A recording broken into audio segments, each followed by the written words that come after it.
Assalamualaikum warahmatullahi wabarakatuh. Halo guys, good morning. How are you today? Bagaimana kabar kalian? Saya harap baik-baik saja.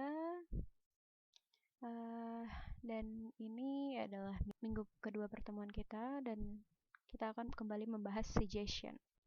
What is suggestion? Apa itu suggestion? Yaitu ungkapan-ungkapan yang digunakan untuk mengungkapkan bagaimana cara meminta dan memberi saran kepada orang lain. Dapat digunakan dalam bentuk saran, solusi, rencana, dan ide. Minggu lalu kita sudah belajar tentang should, penggunaan kata should di sini. Contohnya, you should listen to more English song. Itu untuk bentuk positif. Untuk bentuk negatif juga kita punya. They should not go to the hospital. And the interrogative, should we go to the festival? Should you always carry power bank? Minggu lalu saya memberikan tugas untuk membuat kalimat-kalimat dari pola yang saya berikan di sini seperti should plus subject plus should plus verb one. Tapi dari yang saya lihat dari yang saya lihat hasil pekerjaan beberapa siswa itu benar membuat sebuah membuat kalimat positif, dua kalimat kalimat negatif, dua kalimat interrogatif. Benar, tapi yang saya maksud adalah membuat kalimat dari rumus yang tadi saya berikan di sini, seperti subject plus should plus verb one itu satu soal, dan sama untuk yang lainnya juga sama. Bentuk-bentuk positif bikinnya seperti ini, tapi yang saya lihat most of you make a sentence without the pattern, tanpa mengikuti pola yang saya berikan di materi.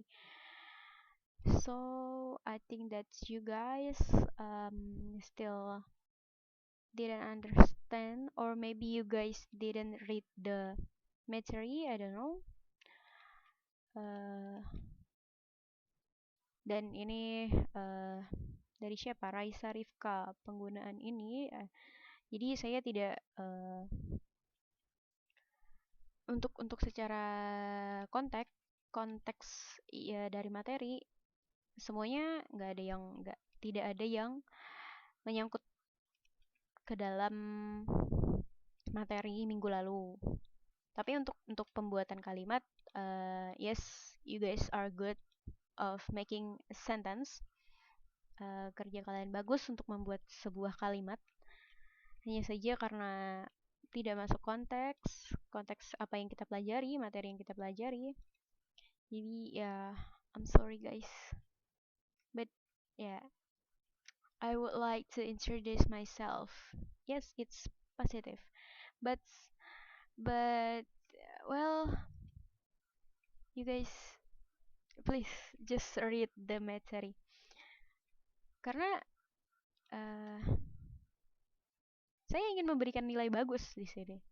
Hanya saja karena di sini tidak masuk dengan konteks apa yang kita pelajari. Kita pelajari suggestion dan pola kalimat yang kita pelajari ada di sini. Ada di materi yang saya berikan kemarin dan ada di video YouTube yang saya berikan kemarin, video yang ada di Google Classroom. Yang saya maksud adalah membuat contoh kalimat you should listen or we should understand the lyrics and or something like this.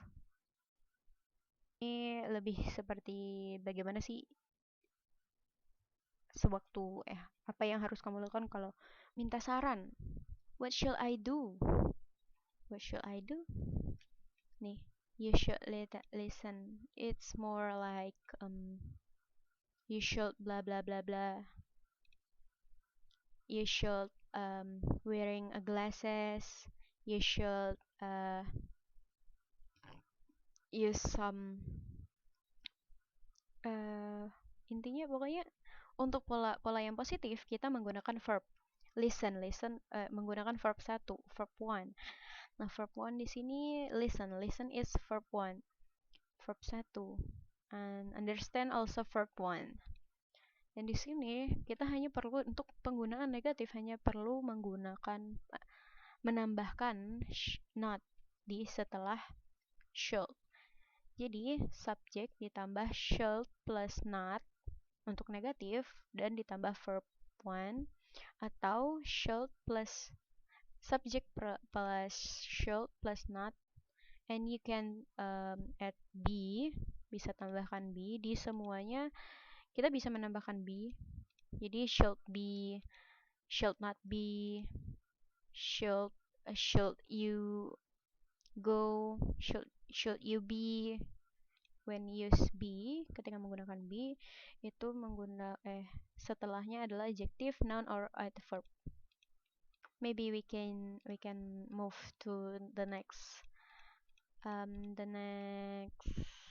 material. Baiklah, kita akan masuk materi kedua kita, yaitu suggestion. Kita tetap membahas suggestion, tapi yang kita bahas adalah penggunaan kata must, karena yang artinya harus atau wajib. Berbeda dengan should yang sebelumnya kita pelajari, yang memiliki sifat yang tidak wajib. Must ini bersifat wajib yang harus dilakukan dan dikerjakan. Apabila tidak dilakukan, maka akan ada konsekuensi atau hukumannya.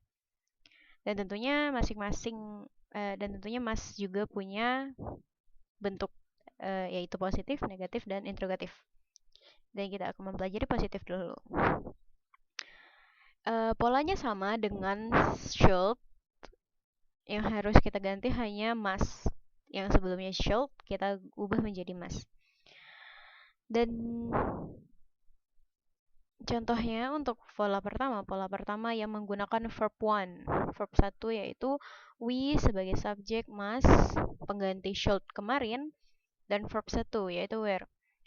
We must wear a uniform every day. Kita harus memakai atau menggunakan seragam setiap hari. Wear adalah verb 1. Dan pola kedua sama seperti sebelumnya, subjek ditambah must be ditambah adjective atau noun atau adverb. You must be able to win this race. You sebagai subjek, must be pengganti should be kemarin, dan adjective, noun, adverb as able to win this race. Able, adjective. Kamu harus bisa memenangkan perlombaan ini. Pola kedua atau bentuk kedua yaitu negatif. Sama seperti sebelumnya, kita hanya perlu mengubah must, should menjadi must. Must not be. Dan tentu saja untuk be itu, setelah be kita tidak bisa menggunakan verb 1. Late. Oh my god. I think there's something. Must not be late. They must not play around. Play verb 1. We must not be late to school. Kita tidak boleh terlambat. Must not be. Dan penggunaan bentuk ketiga yaitu sebelumnya kita menggunakan should di awal kalimat, dan untuk penggunaan must sama. Polanya sama untuk kedua kata tersebut, hanya katanya saja yang perlu diubah, yaitu must yang sebelumnya should, must plus subject plus verb 1, tanda tanya, exclamation. Must we wear a uniform every day? Must we wear a uniform every day? Haruskah kita memakai seragam tiap hari? Setiap hari must di depan. We sebagai subjek dan verb 1 wear. Must be a singer.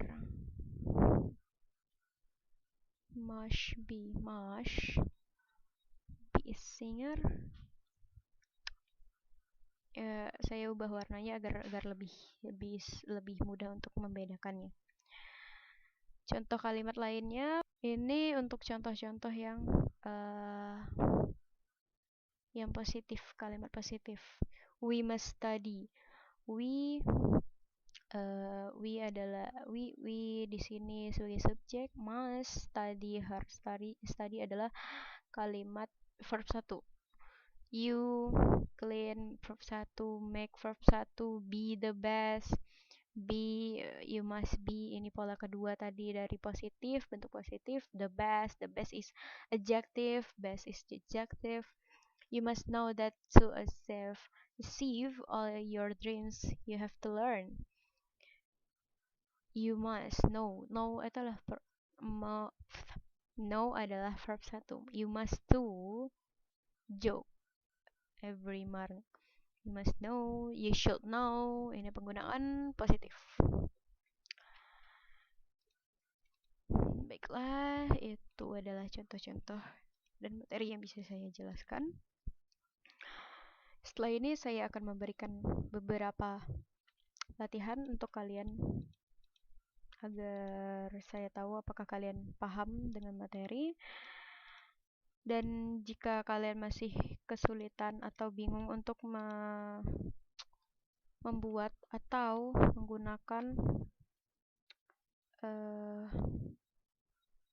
menggunakan suggestion atau meminta saran,